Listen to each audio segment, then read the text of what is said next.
Welcome to PSC beginners help. നമ്മൾ ഇന്ന് discuss ചെയ്യാൻ പോകുന്നത് 10th standard SCERT science physics most important questions ആണ്.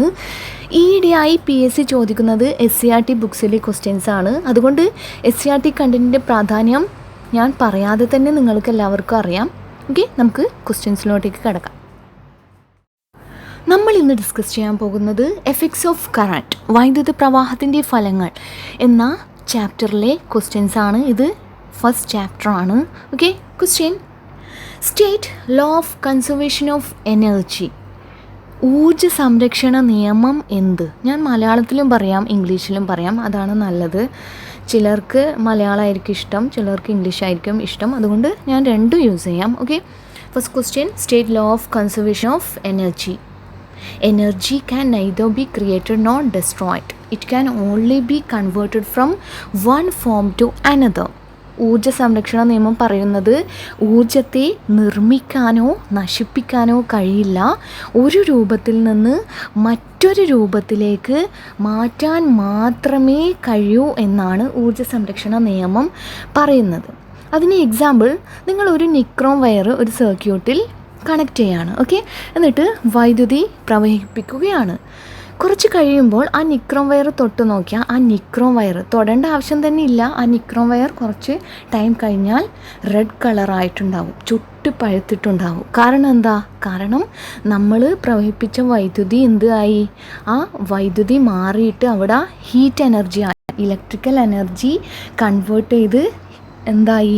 ഹീറ്റ് എനർജിയായി മാറി. അതായത് വൈദ്യുതോർജം എന്തായി? താപോർജമായി മാറി. അവിടെ എന്ത് സംഭവിച്ചു? എനർജി, ഊർജം ഒന്നും നശിപ്പിച്ചിട്ടുമില്ല, പിന്നെയോ ഉണ്ടാക്കിയിട്ടുമില്ല. ആ ഊർജം എന്താ ചെയ്തത്? ഒരു രൂപത്തിൽ നിന്ന് മറ്റൊരു രൂപത്തിലേക്ക് മാറുകയാണ് ചെയ്തത്, അല്ലേ? വൈദ്യുതോർജത്തിൽ നിന്നും താപോർജത്തിലേക്ക് മാറി. ഓക്കെ, നമുക്ക് നെക്സ്റ്റ് ക്വസ്റ്റ്യൻ നോക്കാം. State Joule's law. ജൂൾസ് നിയമം പറയുക. എന്താണ്? The heat generated in a current carrying conductor is directly proportional to the product of square of current in the conductor, the resistance of the conductor and the time of flow of current. അതായത് വൈദ്യുതി പ്രവഹിക്കുന്ന ഒരു ചാലകത്തിൽ ഉൽപ്പാദിപ്പിക്കപ്പെടുന്ന താപത്തിൻ്റെ അളവ് വൈദ്യുത പ്രവാഹ തീവ്രതയുടെ വർഗത്തിൻ്റെയും ചാലകത്തിൻ്റെ പ്രതിരോധത്തിൻ്റെയും വൈദ്യുതി പ്രവഹിക്കുന്ന സമയത്തിൻ്റെയും ഗുണനഫലത്തിന് നേർ അനുപാതത്തിലായിരിക്കും. അതായത് H directly proportional to I²RT. H ആണ് എന്ത്? താപം. I എന്ന് പറയുന്നത് കറണ്ട്, I² എന്ന് പറയുന്നത് കറണ്ടിൻ്റെ സ്ക്വയറാണ് അവിടെ പറയുന്നത്. R പ്രതിരോധം, റെസിസ്റ്റൻസ്. T എന്ന് പറയുന്നത് സമയം, ടൈം. അപ്പം H is directly proportional to I²RT എന്നതാണ് ജൂൾസ് ലോ. അപ്പോൾ ജൂൾസ് ലോ എന്ന് കേൾക്കുമ്പോൾ നിങ്ങൾക്ക് നിങ്ങളുടെ മനസ്സിൽ ആദ്യം വരേണ്ടത് H directly proportional to I²RT. അതിന് ആ ഡയറക്ഷൻ സിമ്പിൾ മാറ്റിയിട്ട് നമുക്കിങ്ങനെ എഴുതാം: H equals I²RT. H equals I²RT എന്ന് എഴുതാം. ഓക്കെ, ഐൻ്റെ SI unit ampere, R ohm, T second. ഇവയെല്ലാം SI യൂണിറ്റ് ആണ്. ടൈമിൻ്റെ SI യൂണിറ്റ് സെക്കൻഡ്, R പ്രതിരോധകത്തിൻ്റെ SI യൂണിറ്റ് ഓം, I കറണ്ടിൻ്റെ SI യൂണിറ്റ് ആംബിയർ ആണ്. Next question: you might have noticed the marking of 500 watt on electrical appliance. What does it indicate? Answer: it indicates the power of instrument, the amount of energy consumed by an electrical appliance in unit time is its power. അപ്പോൾ നിങ്ങൾ notice ചെയ്തിട്ടുണ്ടാവും, ചില ഉപകരണങ്ങളുടെ മുകളിൽ എഴുതിയിട്ടുണ്ടാവും 500 what എന്ന്. അപ്പോൾ അതുകൊണ്ട് എന്താണ് സൂചിപ്പിക്കുന്നത് എന്നാണ് ക്വസ്റ്റ്യൻ. അത് സൂചിപ്പിക്കുന്നത് അതിൻ്റെ പവറാണ്, ആ ഇൻസ്ട്രുമെൻറ്റിൻ്റെ പവറാണ് അതിന് മുകളിൽ എഴുതി കാണിക്കുന്നത് 500 വാട്ട് എന്ന്. പവർ എന്ന് പറയുന്നത് എന്താണ്? ഒരു യൂണിറ്റ് ടൈമിൽ ഒരു ഉപകരണം ചെലവാക്കുന്ന എനർജിയാണ് power. Next question: which are the circumstances that cause high electric current leading to the melting of fuse wire? അപ്പോൾ നമുക്കറിയാം, ഫ്യൂസ് വയറിലൂടെ ഹൈ ഇലക്ട്രിസിറ്റി പോയാൽ ഇലക്ട്രിസിറ്റി അധികം പോയാൽ ഫ്യൂസ് വയർ ഉരുകും. അപ്പോൾ ഫ്യൂസ് വയർ ഉരുകാനുള്ള കാരണം എന്താണെന്നാണ് ക്വസ്റ്റ്യൻ. കാരണം ഓവർലോഡിങ് അല്ലെങ്കിൽ ഷോർട്ട് സർക്യൂട്ട് അവിടെ നടന്നിട്ടുണ്ടാകും, അതുകൊണ്ടാണ് ഫ്യൂസ് വയർ ഉരുകിയത്. Next question, how is the fuse wire connected to a circuit? സർക്യൂട്ടിൽ ഫ്യൂസ് വയർ എങ്ങനെയാണ് കണക്ട് ചെയ്യുന്നത്? ഫ്യൂസ് വയർ മറ്റുള്ള ഉപകരണവുമായിട്ട് സീരീസ് കണക്ഷനിലായിരിക്കും ഉണ്ടാവുക. കാരണം സീരീസ് കണക്ഷനിൽ ഒരു ഉപകരണം കേടായാൽ എല്ലാം അങ്ങ് കേടാവും, അതിലൂടെ കറണ്ട് പോവില്ല. അവിടെ ഒരു സർക്യൂട്ടിൽ ഏതെങ്കിലും ഒരു ഉപകരണം ബ്രേക്ക് ആയാൽ ബാക്കി എല്ലാം അങ്ങ് സ്റ്റോപ്പ് ചെയ്യും. ഓക്കെ, ഇലക്ട്രിസിറ്റി അങ്ങ് സ്റ്റോപ്പ് ചെയ്യും. കാരണം അത് സീരീസ് കണക്ഷനിൽ അങ്ങനെയാണല്ലോ, എല്ലാം ഒറ്റ പാതയിലൂടെയാണല്ലോ പോകുന്നത്. അപ്പോൾ ആ പാതയിൽ ഒരാൾക്ക് എന്തെങ്കിലും സംഭവിച്ചാൽ ബാക്കിയുള്ളവർക്ക് അവർക്കും സംഭവിക്കും, അവിടെ ഇലക്ട്രിസിറ്റി അങ്ങ് സ്റ്റോപ്പ് ആകും. അടുത്തത്, when heat is generated why does the fuse wire melt? Heat generate ചെയ്യുമ്പോൾ എന്തുകൊണ്ടാണ് ഫ്യൂസ് വയർ ഉരുകുന്നത്? കാരണം melting point of fuse wire is lower than that of other metals. കാരണം ഫ്യൂസ് വയറിൻ്റെ മെൽറ്റിംഗ് പോയിൻ്റ് വളരെ വളരെ കുറവാണ്, അതുകൊണ്ട് വേഗം ഉരുകും. അടുത്തത്, when the fuse wire melts the circuit is broken. What happens to the current in the circuit? അപ്പോൾ ഫ്യൂസ് വയർ ഉരുകുമ്പോൾ സർക്യൂട്ട് ബ്രേക്ക് ആവും എന്നിട്ടോ. അപ്പോൾ കറണ്ടിന് എന്ത് സംഭവിക്കും ആ സർക്യൂട്ടിലെ? The flow of current in the circuit stop with the melting of fuse wire. അവിടുത്തെ കറണ്ട് ഫ്ലോ അങ്ങ് സ്റ്റോപ്പാവും ഫ്യൂസ് വയർ ഉരുകുമ്പോൾ. അങ്ങനെ നമ്മൾ സേഫ് ആകും.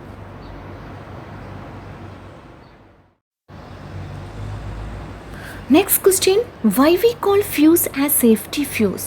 നമ്മൾ എന്തുകൊണ്ടാണ് ഫ്യൂസിനെ സേഫ്റ്റി ഫ്യൂസ് എന്ന് പറയുന്നത്?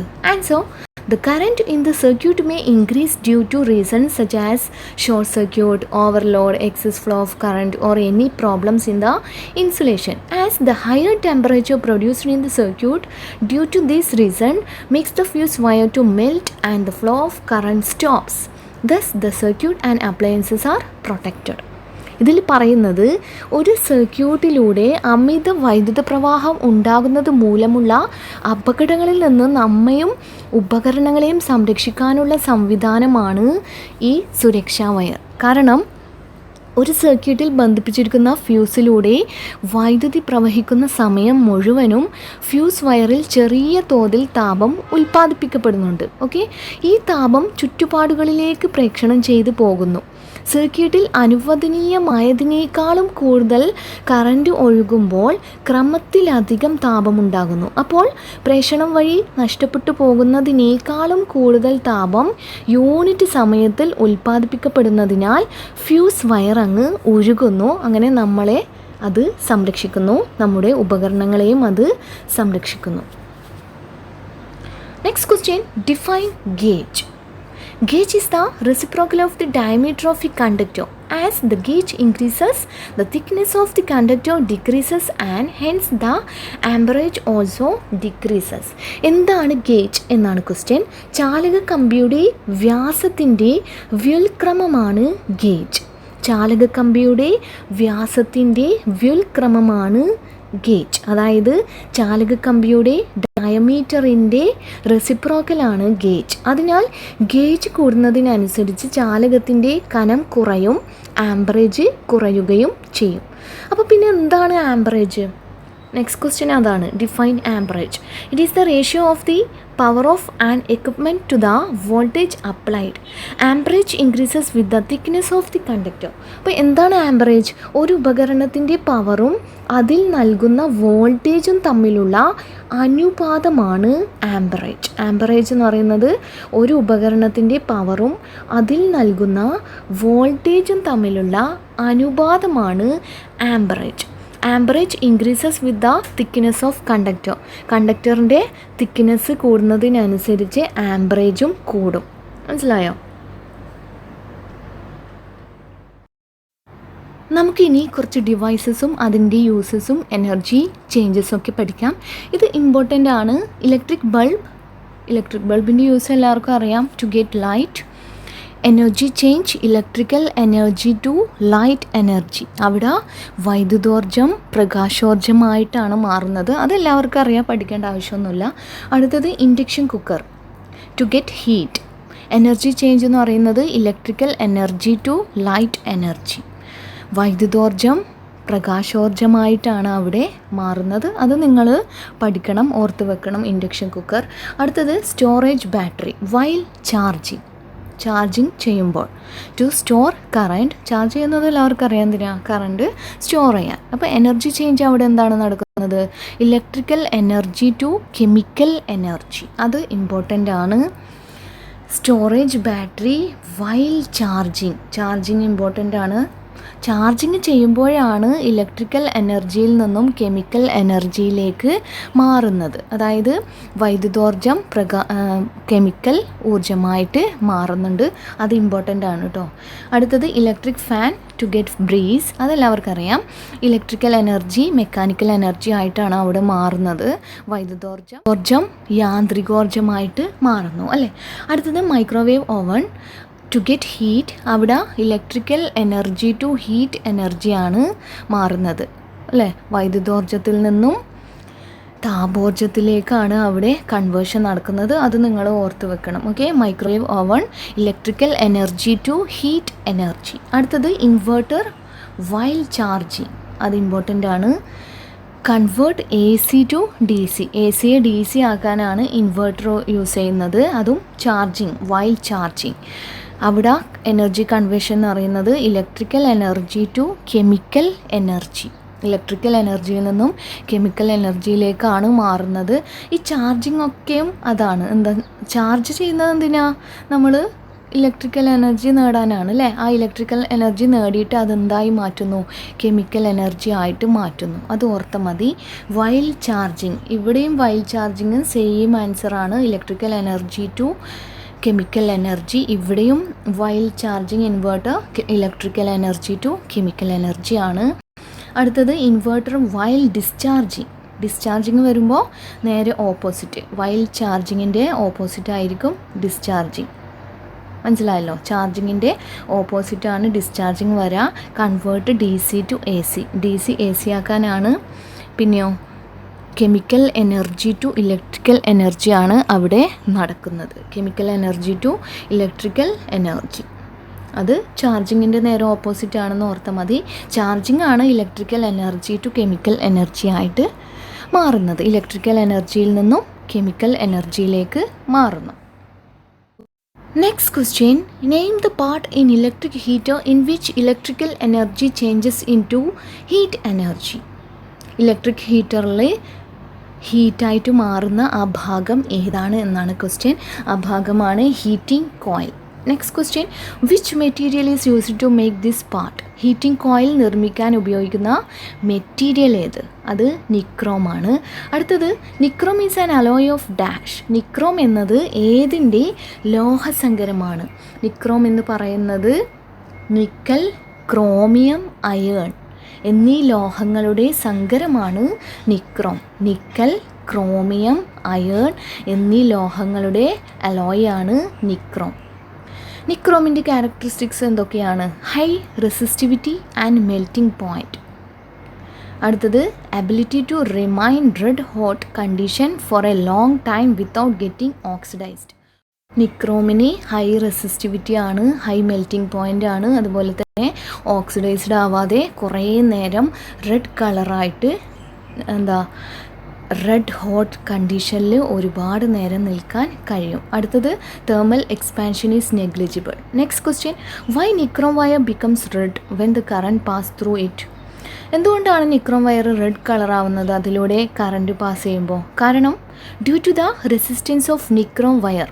കാരണം നിക്രോം വയറിൻ്റെ റെസിസ്റ്റൻസ് കൊണ്ടാണ് നിക്രോം വയറിലൂടെ കറണ്ട് പാസ് ചെയ്യുമ്പോൾ അത് റെഡ് കളറായി മാറുന്നത്. അവിടെ സംഭവിക്കുന്നത് electrical energy converted into heat energy. Electrical energy heat എനർജിയായി മാറുന്നു. അങ്ങനെയാണ് നിക്രോം വയർ കുറച്ച് സമയം കഴിയുമ്പോൾ റെഡ് കളറായി മാറുന്നത്. Next question. Define Joule's heating. Define ohmic heating. Answer. It is the process where the energy of an electric current converted into heat as it follows through a resistance. അതായത് സർക്യൂട്ടിലൂടെ വൈദ്യുതി പ്രവഹിക്കുമ്പോൾ താപോർജ്ജം രൂപപ്പെടുന്ന പ്രവർത്തനമാണ് joule heating. സർക്യൂട്ടിലൂടെ വൈദ്യുതി പ്രവഹിക്കുമ്പോൾ താപോർജ്ജം രൂപപ്പെടുന്ന പ്രവർത്തനമാണ് joule heating അല്ലെങ്കിൽ ohmic heating. ഇത്രയേ ഉള്ളൂ ഇത്. അടുത്തത് റെസിസ്റ്റേഴ്സ്. 2 കണക്ഷൻ ഉണ്ട് റെസിസ്റ്റേഴ്സിന്. സീരീസ് കണക്ഷൻ ഉണ്ട്, പാരലൽ കണക്ഷൻ ഉണ്ട്. റെസിസ്റ്റേഴ്സ് ഇൻ സീരീസ് എന്ന് പറഞ്ഞാൽ റെസിസ്റ്റേഴ്സിൻ്റെ എൻഡ് ടു എൻഡ് കണക്ഷനാണ്. അതായത് സർക്യൂട്ടിൽ പ്രതിരോധകങ്ങളാണ് റെസിസ്റ്റേഴ്സിൻ്റെ മലയാളം കേട്ടോ. അപ്പോൾ സർക്യൂട്ടിൽ പ്രതിരോധകങ്ങളെ ഒന്നിനോടൊന്ന് തുടർച്ചയായി ബന്ധിപ്പിച്ച് സർക്യൂട്ട് ഒറ്റ പാതയിലൂടെ പൂർത്തിയാക്കുന്നു. ഏത് കണക്ഷനാണത്? Series connection. സീരീസ് കണക്ഷൻ എന്ന് പറഞ്ഞാൽ സർക്യൂട്ട് ഒറ്റ പാതയിലൂടെയാണ് പൂർത്തിയാക്കുന്നത്. ഈ രീതിയിൽ പ്രതിരോധങ്ങളെ ബന്ധിപ്പിക്കുമ്പോൾ സഫല പ്രതിരോധം കൂടുന്നു. ഓക്കെ, പിന്നെ അതിൻ്റെ പ്രത്യേകത എന്തൊക്കെയാണെന്ന് നോക്കാം. ആദ്യത്തേത് effective resistance increases. Effective resistance എന്ന് പറഞ്ഞാൽ സഫല പ്രതിരോധം, അതായത് ടോട്ടൽ റെസിസ്റ്റൻസ്, ആകെയുള്ള പ്രതിരോധം കൂടുന്നു. ഓക്കെ, പിന്നെ റെസിസ്റ്റേഴ്സ് ഇൻ സീരീസ് എന്ന് പറഞ്ഞാൽ the current through each resistor is same as the main current. Current എല്ലാ റെസിസ്റ്റേഴ്സിലും ഒരുപോലെ തന്നെ ആയിരിക്കും. ഒരു റെസിസ്റ്ററിന് എന്താണോ എത്രയാണോ കറണ്ട് ഉള്ളത് അടുത്ത റെസിസ്റ്ററിനും അതേ കറണ്ട് തന്നെ ആയിരിക്കും ഉണ്ടാവുക. അടുത്തത് the potential difference across each resistor is different. It gets divided as per the value of resistors. പക്ഷേ ഓരോ റെസിസ്റ്റേഴ്സിനും ഓരോ പൊട്ടൻഷ്യൽ ഡിഫറൻസ് ആയിരിക്കും സീരീസ് കണക്ഷനിൽ ഉണ്ടായിരിക്കുക. അടുത്തത് each resistor cannot be controlled by separate switch because the circuit is broken. അപ്പം series കണക്ഷനിൽ ഓരോ റെസിസ്റ്ററിനെയും നമുക്ക് സെപ്പറേറ്റ് സ്വിച്ച് വെച്ച് കൺട്രോൾ ചെയ്യാൻ കഴിയില്ല. അതിനെല്ലാം കൂടി ഒരു സ്വിച്ച് വെച്ച് കൺട്രോൾ ചെയ്യാൻ കഴിയുകയുള്ളൂ. സീരീസ് കണക്ഷൻ ഞാൻ വരച്ച് കാണിച്ചു തരാം. ഓക്കെ, ഇവിടെ ഒരു റെസിസ്റ്റർ ഉണ്ട് R1. അടുത്ത റെസിസ്റ്ററും നമ്മൾ എൻഡ് ടു എൻഡ് കണക്ഷൻ പോലെ ഇവിടെ ബന്ധിപ്പിക്കുന്നു. അതായത് ഇവിടെ 2 റെസിസ്റ്ററും തമ്മിലുള്ള ബന്ധം എന്ന് പറയുന്നത് എൻഡ് ടു എൻഡ് കണക്ഷൻ ആയിരിക്കും. ഇവിടെ സർക്യൂട്ടിൽ പ്രതിരോധങ്ങളെ ഒന്നിനോടൊന്ന് തുടർച്ചയായി ബന്ധിപ്പിച്ച് സർക്യൂട്ട് ഒറ്റ പാതയിലൂടെ പൂർത്തിയാക്കുന്നത് നമുക്ക് ഇവിടെ കാണാൻ പറ്റും അല്ലേ. ഇവിടെ സഫല പ്രതിരോധം, അതായത് ടോട്ടൽ റെസിസ്റ്റൻസ് R എന്ന് പറയുന്നത് R1 + R2 ആയിരിക്കും. അതുകൊണ്ട് തന്നെ ഇവിടെ ഈ സീരീസ് കണക്ഷനിൽ പ്രതിരോധം കൂടുതലായിരിക്കും, സഫല പ്രതിരോധം കൂടുതലായിരിക്കും. പ്രതിരോധങ്ങളെ ശ്രേണി രീതിയിൽ ബന്ധിപ്പിക്കുമ്പോൾ ഈ 2 പ്രതിരോധങ്ങൾക്കിടയിലുള്ളതും ഈ 2 പ്രതിരോധങ്ങൾക്കുള്ളതുമായ കറണ്ട് സെയിം ആയിരിക്കും. പക്ഷെ പൊട്ടൻഷ്യൽ വ്യത്യാസം ഡിഫറൻ്റ് ആയിരിക്കും, വ്യത്യസ്തമായിരിക്കും. R1-ലുള്ളത് വേറെ പൊട്ടൻഷ്യൽ വ്യത്യാസമായിരിക്കും, പിന്നെയോ R2-ലുള്ളത് വേറൊരു പൊട്ടൻഷ്യൽ വ്യത്യാസമായിരിക്കും, സെയിം ആവില്ല. അതായത് ഇപ്പോൾ R1-ൻ്റെ കേസിൽ ഇവിടെ ഉള്ളത് V1 എന്ന പൊട്ടൻഷ്യൽ ഡിഫറൻസ് ആയിരിക്കും. ഓക്കെ, R2-ലാണെങ്കിൽ V2 എന്ന പൊട്ടൻഷ്യൽ ഡിഫറൻസ് ആയിരിക്കും. അതായത് ഇവിടെയുള്ള ടോട്ടൽ പൊട്ടൻഷ്യൽ ഡിഫറൻസ് എന്ന് പറയുന്നത് V = V1 + V2 ആയിരിക്കും. ഓംസ് ലോ അനുസരിച്ച് നമുക്കറിയാം V എന്ന് പറയുന്നത് IR ആണ് അല്ലേ. V = IR ആണ്. IR = ഇവിടെ I സെയിം ആണല്ലോ രണ്ടിനും, അതുകൊണ്ട് IR1 + IR2 എന്ന് എഴുതാം. Okay, IR = IR1 + IR2. ഇവിടെ I എന്ന് എഴുതാനുള്ള കാരണം I സെയിം ആണ് രണ്ടിലും, അതുകൊണ്ട് I1 I2 എന്ന് എഴുതേണ്ട ആവശ്യമില്ല. ഓക്കെ, IR = I-നെ നമുക്ക് പുറത്തോട്ട് എടുക്കാം, R1 + I × R1 + R2 എന്ന് എഴുതാം. ഈ I-നെ നമുക്ക് കട്ട് ചെയ്യാം. അപ്പോൾ R = R1 + R2. അങ്ങനെയാണ് നമ്മൾ സഫല പ്രതിരോധം കണ്ടുപിടിക്കുന്നത്, നെറ്റ് റെസിസ്റ്റൻസ് കണ്ടുപിടിക്കുന്നത്. സീരീസ് കണക്ഷനിൽ R = R1 + R2 ആണ്. ഇനി നമുക്ക് പാരലൽ കണക്ഷൻ നോക്കാം, സമാന്തര രീതി നോക്കാം. ഓക്കെ, നെക്സ്റ്റ് കണക്ഷൻ പാരലൽ കണക്ഷനാണ്. പാരലൽ കണക്ഷനാണ് ഇവിടെ കാണുന്നത്. The current completes the circuit by getting divided into each branch since the resistors are connected in parallel. The total current in the circuit is the sum of the current through all the branch circuit. ഇവിടെ പറയുന്നത് സർക്യൂട്ടിൽ പ്രതിരോധങ്ങളെ സമാന്തരമായി ഘടിപ്പിക്കുന്നത് മൂലം current ഓരോ ശാഖ വഴിയും വിഭജിച്ച് circuit പൂർത്തിയാക്കുന്നു. അവിടെ കറണ്ട് വിഭജിച്ച് പോകുന്നുണ്ട്. സർക്യൂട്ടിലെ ആകെ കറണ്ട് ശാഖാ സർക്യൂട്ടുകളിലെ കറണ്ടുകളുടെ തുകയായിരിക്കും. ഓരോ ശാഖയിലും ഓരോ ബ്രാഞ്ചിലുള്ള കറണ്ടിനെ തമ്മിൽ കൂട്ടിയാൽ നമുക്ക് ടോട്ടൽ കറണ്ട് കിട്ടും. ആ സർക്യൂട്ടിലെ ടോട്ടൽ കറണ്ട് കാണാൻ എന്ത് ചെയ്യണം? ബ്രാഞ്ചിലെ ഓരോ കറണ്ട് തമ്മിലും കൂട്ടണം. അപ്പോൾ നമുക്ക് ടോട്ടൽ കറണ്ട് കിട്ടും. ഇവിടെ ഓരോ റെസിസ്റ്റേഴ്സിലും ഉള്ള കറണ്ട് വ്യത്യസ്തമായിരിക്കും. പക്ഷെ നേരത്തെ നമ്മൾ പഠിച്ചത് ശ്രേണി രീതിയിൽ സീരീസ് കണക്ഷനിൽ എല്ലാ റെസിസ്റ്ററിലും കറണ്ട് സെയിം ആയിരിക്കും. പൊട്ടൻഷ്യൽ ഡിഫറൻസ് വ്യത്യാസമായിരിക്കും അവിടെ. പക്ഷേ ഇവിടെ സമാന്തര രീതിയിൽ കറണ്ട് വ്യത്യാസമാണ് ഓരോ റെസിസ്റ്ററിലും. പക്ഷേ പൊട്ടൻഷ്യൽ ഡിഫറൻസ് ഒരേപോലെ ആയിരിക്കും, സെയിം ആയിരിക്കും. നമുക്ക് ഇക്വേഷൻ കണ്ടെത്തുന്നത് നോക്കാം. അപ്പോൾ ഇവിടെ പറഞ്ഞിട്ടുള്ളത് ടോട്ടൽ കറണ്ട് ഐ എന്ന് പറയുന്നത് ഓരോ ബ്രാഞ്ചിലെയും കറണ്ട് കൂട്ടിയതായിരിക്കും. അതായത് I1 + I2 ആയിരിക്കും എന്നാണ് പറയുന്നത്. ഓംസ് ലോ അനുസരിച്ച് ഐ എന്ന് പറയുന്നത് V/R ആണ്. ഓംസ് ലോ എന്താണ് പറയുന്നത്? അറിയാത്തവരുണ്ടെങ്കിൽ ഇവിടെ ശ്രദ്ധിച്ചോളൂ. ഓംസ് ലോ പറയുന്നത് V directly proportional to I ആണ്. അതായത് V = RI ആണ്. ഓക്കെ, ഓംസ് ലോ എന്താണെന്ന് നിങ്ങൾക്ക് അറിയാമെന്ന് ഞാൻ വിചാരിക്കുന്നു. അതുകൊണ്ടാണ് പറയാത്തത്. അറിയില്ലെങ്കിൽ ഒന്ന് കമൻറ്റ് ചെയ്യണം കേട്ടോ.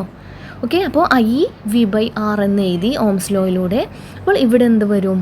V/R1 വരും അല്ലേ? V സെയിം ആയതുകൊണ്ടാണ് V1 എന്ന് എഴുതാത്തത്. V/R1 പ്ലസ് ഇവിടെയും V/R2 എന്ന് വരും. ഓക്കെ, അപ്പോൾ V/R = V നമുക്ക് പുറത്തെടുക്കാം 1/R1 + 1/R2 എന്ന് എഴുതാം. ഇനി ഈ V അങ്ങ് കട്ട് ചെയ്യാം. ഓക്കെ, ഇവിടെ 1/R = 1/R1 + 1/R2 എന്ന് കിട്ടും. ഓക്കെ, അതാണ് ഇവിടെ വരുന്ന ഇക്വേഷൻ. 1/R = 1/R1 + 1/R2. ഇതിനെ മാറ്റിയിട്ട് നമുക്ക് ഇങ്ങനെ കൂടെ എഴുതാം. R = R1 R2/R1 + R2. അതായത് ഇതിൻ്റെ റെസിപ്രോക്കൽ എടുത്തതാണ് ഇവിടെ കാണുന്നത്. Okay, R = R1 R2/R1 + R2. അതെങ്ങനെയാണ് കിട്ടിയത്? ഡൗട്ട് ഉണ്ടെങ്കിൽ ഞാൻ പറഞ്ഞുതരാം. 1/R = 1/R1 + 1/R2 ആണല്ലോ കിട്ടിയത്. 1/R = ഇവിടെ നമുക്ക് ഇങ്ങനെ എഴുതാം. R1 × 1 R1 R1 × 1 R2/R1 R2 അല്ല, ഇങ്ങനെ എഴുതിക്കൂടെ അത്? ഇനി നമുക്ക് പക്ഷേ വേണ്ടത് 1/R അല്ല, നമുക്ക് R ആണ് വേണ്ടത്. നമുക്ക് നെറ്റ് റെസിസ്റ്റൻസ് സഫല പ്രതിരോധം R ആണ് വേണ്ടത്. അപ്പോൾ ഇതിൻ്റെ റെസിപ്രോക്കലാണ് വേണ്ടത്. അതായത് R1 R2/R1 + R2. ഓക്കെ, അങ്ങനെ പാരലൽ കണക്ഷനിൽ R കാണാൻ R1 R2/R1 + R2. സീരീസ് കണക്ഷനിൽ R = R1 + R2. Next question, why does the heater having low resistance get heated more? Why does the heater having low resistance get heated more? Low resistance ഉള്ള heater എന്തുകൊണ്ടാണ് ഇത്രയും ചൂടാവുന്നത്? കാരണം എന്താണ്? Intensity of electric current is high. അവിടെ electric current high ആയിരിക്കും ഉണ്ടാവുക. Next question, in which way does the change in resistance influence the heat developed? Change in resistance എങ്ങനെയാണ് ഹീറ്റ് ഡെവലപ്പ് ചെയ്യാൻ സ്വാധീനിക്കുന്നത് എന്നാണ് question. Answer, as resistance increases heat decreases. Resistance പ്രതിരോധം കൂടുമ്പോൾ താപം കുറയുന്നു. റെസിസ്റ്റൻസ് കൂടുമ്പോൾ ഹീറ്റ് കുറയുന്നു. Next question, how do the resistors bring about A change in the current in the circuit? How do the resistors bring about a change in the current in the circuit? Resistors എങ്ങനെയാണ് change in കറണ്ടിനെ സ്വാധീനിക്കുന്നത്? അവിടെ വരുന്നത് as resistance increases current decreases. Resistance കൂടുമ്പോൾ current കുറയുന്നു. Next question, define short circuit and overloading. എന്താണ് short circuit? എന്താണ് overloading? If the positive and negative terminals of a battery or the two wires from the mains come into contact without the presence of a resistance between, they are said to be short circuited. എന്താണ് short circuit? ബാറ്ററിയിലെ positive ടെർമിനലും negative ടെർമിനലും തമ്മിലോ മെയിൻസിലെ 2 വയറുകൾ തമ്മിലോ പ്രതിരോധമില്ലാതെ സമ്പർക്കത്തിൽ വരുന്നതിനാണ് short circuit എന്ന് പറയുന്നത്. Short circuit എന്ന് പറയുന്നത് എന്താണ്? ബാറ്ററിയിലെ പോസിറ്റീവ് ടെർമിനലും നെഗറ്റീവ് ടെർമിനലും തമ്മിലോ മെയിൻസിലെ 2 വയറുകൾ തമ്മിലോ പ്രതിരോധമില്ലാതെ സമ്പർക്കത്തിൽ വരുന്നതിനാണ് ഷോർട്ട് സർക്യൂട്ട് എന്ന് പറയുന്നത്. ഇനി നമുക്ക് ഓവർലോഡിങ് എന്താണെന്ന് നോക്കാം. A circuit is said to be overloaded if the total power of all the appliances connected to it is more than what the circuit can withstand. ഇപ്പോൾ ഓവർലോഡിങ് എന്ന് പറയുന്നത് ഒരു സർക്യൂട്ടിൽ താങ്ങാവുന്നതിലധികം പവറുള്ള ഉപകരണങ്ങൾ പ്രവർത്തിപ്പിക്കുന്നതിനാണ് ഓവർലോഡിങ് എന്ന് പറയുന്നത്. എന്താണ് ഓവർലോഡിങ്? ഒരു സർക്യൂട്ടിൽ താങ്ങാവുന്നതിലധികം പവറുള്ള ഉപകരണങ്ങൾ പ്രവർത്തിപ്പിക്കുന്നതിനാണ് ഓവർലോഡിങ് എന്ന് പറയുന്നത്. Next question, define power. The amount of energy consumed by an electrical appliance in unit time. ഒരു യൂണിറ്റ് ടൈമിൽ ഉപകരണങ്ങൾ ചെലവാക്കുന്ന എനർജിയാണ് പവർ എന്ന് പറയുന്നത്. പവറിൻ്റെ യൂണിറ്റ് വാട്ടാണ്. Next question, you might have noticed the marking of 500 watt on electrical appliance. What does it indicate? Answer, it indicates the power of instrument. The amount of energy consumed by an electrical appliance in unit time is its power. അപ്പോൾ നിങ്ങൾ notice ചെയ്തിട്ടുണ്ടാവും, ചില ഉപകരണങ്ങളുടെ മുകളിൽ എഴുതിയിട്ടുണ്ടാവും 500 what എന്ന്. അപ്പോൾ അതുകൊണ്ട് എന്താണ് സൂചിപ്പിക്കുന്നത് എന്നാണ് ക്വസ്റ്റ്യൻ. അത് സൂചിപ്പിക്കുന്നത് അതിൻ്റെ പവറാണ്, ആ ഇൻസ്ട്രുമെൻറ്റിൻ്റെ പവറാണ് അതിന് മുകളിൽ എഴുതി കാണിക്കുന്നത് 500 വാട്ട് എന്ന്. പവർ എന്ന് പറയുന്നത് എന്താണ്? ഒരു യൂണിറ്റ് ടൈമിൽ ഒരു ഉപകരണം ചെലവാക്കുന്ന എനർജിയാണ് power. Next question, which are the circumstances that cause high electric current leading to the melting of fuse wire? ഇപ്പോൾ നമുക്കറിയാം, ഫ്യൂസ് വയറിലൂടെ ഹൈ ഇലക്ട്രിസിറ്റി അധികം പോയാൽ ഫ്യൂസ് വയർ ഉരുകും. അപ്പോൾ ഫ്യൂസ് വയർ ഉരുകാനുള്ള കാരണം എന്താണെന്നാണ് ക്വസ്റ്റ്യൻ. കാരണം ഓവർലോഡിങ് അല്ലെങ്കിൽ ഷോർട്ട് സർക്യൂട്ട് അവിടെ നടന്നിട്ടുണ്ടാവും, അതുകൊണ്ടാണ് ഫ്യൂസ് വയർ ഉരുകിയത്. Next question, how is the fuse wire connected to a circuit? സർക്യൂട്ടിൽ ഫ്യൂസ് വയർ എങ്ങനെയാണ് കണക്ട് ചെയ്യുന്നത്? ഫ്യൂസ് വയർ മറ്റുള്ള ഉപകരണവുമായിട്ട് സീരീസ് കണക്ഷനിലായിരിക്കും ഉണ്ടാവുക. കാരണം സീരീസ് കണക്ഷനിൽ ഒരു ഉപകരണം കേടായാൽ എല്ലാം അങ്ങ് കേടാവും, അതിലൂടെ കറണ്ട് പോവില്ല. അവിടെ ഒരു സർക്യൂട്ടിൽ ഏതെങ്കിലും ഒരു ഉപകരണം ബ്രേക്ക് ആയാൽ ബാക്കി എല്ലാം അങ്ങ് സ്റ്റോപ്പ് ചെയ്യും. ഓക്കെ, ഇലക്ട്രിസിറ്റി അങ്ങ് സ്റ്റോപ്പ് ചെയ്യും. കാരണം അത് സീരീസ് കണക്ഷനിൽ അങ്ങനെയാണല്ലോ, എല്ലാം ഒറ്റ പാതയിലൂടെയാണല്ലോ പോകുന്നത്. അപ്പോൾ ആ പാതയിൽ ഒരാൾക്ക് എന്തെങ്കിലും സംഭവിച്ചാൽ ബാക്കിയുള്ളവർക്ക് അവർക്കും സംഭവിക്കും, അവിടെ ഇലക്ട്രിസിറ്റി അങ്ങ് സ്റ്റോപ്പ് ആകും. അടുത്തത്, when heat is generated why does the fuse wire melt? Heat generate ചെയ്യുമ്പോൾ എന്തുകൊണ്ടാണ് ഫ്യൂസ് വയർ ഉരുകുന്നത്? കാരണം melting point of fuse wire is lower than that of other metals. കാരണം ഫ്യൂസ് വയറിൻ്റെ മെൽറ്റിംഗ് പോയിൻ്റ് വളരെ വളരെ കുറവാണ്, അതുകൊണ്ട് വേഗം ഉരുകും. അടുത്തത്, when the fuse wire melts the circuit is broken. What happens to the current in the circuit? അപ്പോൾ ഫ്യൂസ് വയർ ഉരുകുമ്പോൾ സർക്യൂട്ട് ബ്രേക്ക് ആവും എന്നിട്ടോ. അപ്പോൾ കറണ്ടിന് എന്ത് സംഭവിക്കും ആ സർക്യൂട്ടിലെ? The flow of current in the circuit stop with the melting of fuse wire. അവിടുത്തെ കറണ്ട് ഫ്ലോ അങ്ങ് സ്റ്റോപ്പാവും ഫ്യൂസ് വയർ ഉരുകുമ്പോൾ. അങ്ങനെ നമ്മൾ സേഫ് ആകും. ഇവിടെ 2 സർക്യൂട്ട് കൊടുത്തിട്ടുണ്ട്. ഒന്നിൽ ബൾബുകൾ ഉള്ളത് പാരലൽ കണക്ഷനാണ്. ഓക്കെ, ഫിഗർ എയിൽ ബൾബ് പാരലൽ കണക്ഷനിലാണുള്ളത്, ഫിഗർ ബിയിൽ ബൾബുകൾ ഉള്ളത് സീരീസ് കണക്ഷനിലാണ്. ഇനി നമുക്ക് ക്വസ്റ്റ്യനിലോട്ടേക്ക് കിടക്കാം. ഫസ്റ്റ് ക്വസ്റ്റ്യൻ നോക്കാം. In which circuit does the bulb glow with high intensity? ഏത് സർക്യൂട്ടിലായിരിക്കും ബൾബ് ഹൈ ഇൻറ്റൻസിറ്റിയിൽ ഗ്ലോ ചെയ്യുന്നത് ഉണ്ടാവാം? Answer, circuit A. സർക്യൂട്ട് എയിൽ പാരലൽ കണക്ഷനാണ്, അതുകൊണ്ട് സഫല പ്രതിരോധം അവിടെ കുറവായിരിക്കും, നെറ്റ് റെസിസ്റ്റൻസ് കുറവായിരിക്കും. അപ്പോൾ റെസിസ്റ്റൻസ് കുറവായിരിക്കുമ്പോൾ അവിടെ കറൻറ്റ് കൂടുതലായിരിക്കും. അപ്പോൾ കറൻറ്റ് കൂടുതലായതുകൊണ്ടാണ് ബൾബിന് ഇത്രയും ഹൈ ഇൻറ്റൻസിറ്റിയിൽ ഗ്ലോ ചെയ്യാൻ കഴിയുന്നത്. Next question, remove one bulb from each circuit, what do you observe? ഓരോ സർക്യൂട്ടിൽ നിന്നും ഓരോ ബൾബ് നമ്മൾ റിമൂവ് ചെയ്യുകയാണ്. അപ്പോൾ ഫിഗർ എയിലുള്ള സർക്യൂട്ടിന് എന്ത് സംഭവിക്കും, ബൾബിന് എന്ത് സംഭവിക്കും? ഫിഗർ എയിലെ ബൾബ് കത്തുന്നുണ്ടാവും, പ്രശ്നമൊന്നും ഉണ്ടാവില്ല. പക്ഷേ ഫിഗർ ബിയിലാണെങ്കിൽ ബൾബ് ഗ്ലോ ചെയ്യുന്നുണ്ടാവില്ല. കാരണം എന്താണെന്ന് നിങ്ങൾക്കറിയാലോ, ഫിഗർ എയിൽ പാരലൽ കണക്ഷനാണ്.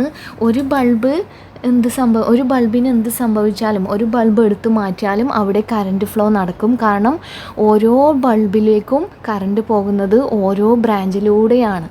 അതുകൊണ്ട് ഒരു ബൾബ് എടുത്തെന്ന് വിചാരിച്ച് കറണ്ട് ഫ്ലോക്ക് ഒരു തടസ്സവും സംഭവിക്കുന്നില്ല. പക്ഷേ ഫിഗർ ബി ആണെങ്കിലോ സീരീസ് കണക്ഷനാണ്. കറണ്ട് ഫ്ലോ എന്ന് പറയുന്നത് ഒറ്റ പാതയിലൂടെയാണ്. ഒരു ബൾബിന് എന്തെങ്കിലും സംഭവിച്ചാൽ അവിടുത്തെ കറണ്ട് ഫ്ലോ അവിടെ സ്റ്റോപ്പ് ചെയ്യും, പിന്നെ അവിടെ കറണ്ട് ഫ്ലോ ഉണ്ടാവില്ല, അടുത്ത ബൾബ് കത്തില്ല. അതുകൊണ്ടാണ് ഇവിടെ പറയുന്നത് ഫിഗർ എയിൽ ബൾബ് കത്തുന്നുണ്ടാവും, പ്രശ്നമൊന്നുമില്ല. പക്ഷേ ഫിഗർ ബിയിൽ ഒരു ബൾബ് എടുത്തു മാറ്റിയാൽ അവിടെ അടുത്ത ബൾബ് ഗ്ലോ ചെയ്യില്ല. ഓക്കെ, ഇനി C question, why do the bulbs in figure A glow with maximum brightness? അപ്പോൾ മാക്സിമം ബ്രൈറ്റ്നസ്സിൽ ബൾബ് കത്താൻ കാരണം എന്താണ് ഫിഗർ എയിൽ? കാരണം അവിടെ റെസിസ്റ്റൻസ് കുറവാണ്. കാരണം അത് പാരലൽ കണക്ഷനിലാണ് ഉള്ളത്. പാരലൽ കണക്ഷനിൽ സീരീസ് കണക്ഷനെ അപേക്ഷിച്ച് റെസിസ്റ്റൻസ് കുറവായിരിക്കും. ഓക്കെ, ഇതോടെ ഇത് ചാപ്റ്റർ 1 ക്വസ്റ്റ്യൻ ആൻസേഴ്സ് ആണ്. ചാപ്റ്റർ 1 മുഴുവനായും ഇന്നത്തെ ക്ലാസ്സിൽ തീർത്തിട്ടില്ല. ഇതിൻ്റെ ബാക്കി അടുത്ത ക്ലാസ്സിലായിരിക്കും ഉണ്ടാവുക. ഇത് എഡിറ്റ് ചെയ്യുന്നതും വീഡിയോ അപ്ലോഡ് ചെയ്യുന്നതും ഒക്കെ കുറച്ച് കഷ്ടപ്പെട്ടാണ്. അതുകൊണ്ട് നിങ്ങളുടെ സപ്പോർട്ട് ഉണ്ടെങ്കിൽ മാത്രമേ ഇതിൻ്റെ ബാക്കി ഭാഗം ഞാൻ അപ്ലോഡ് ചെയ്യുകയുള്ളൂ. അതുകൊണ്ട് നിങ്ങളുടെ സപ്പോർട്ട് എനിക്ക് ആവശ്യമുണ്ട്. Please like, please share. Subscribe ചെയ്യാത്തവർ ഇനിയും ഉണ്ടെങ്കിൽ പ്ലീസ് സബ്സ്ക്രൈബ്. നിങ്ങളുടെ ഫ്രണ്ട്സിനൊക്കെ ഇതൊന്ന് ഷെയർ ചെയ്ത് കൊടുത്ത് സപ്പോർട്ട് ചെയ്യുക. ഓക്കെ, നിങ്ങളുടെ സപ്പോർട്ട് പോലെ ആയിരിക്കും അടുത്ത ക്ലാസ് ഉണ്ടാവുക. ഓക്കെ, അപ്പോൾ നമുക്ക് അടുത്ത ക്ലാസ്സിൽ കാണാം. അതുവരേക്കും ബൈ ബൈ.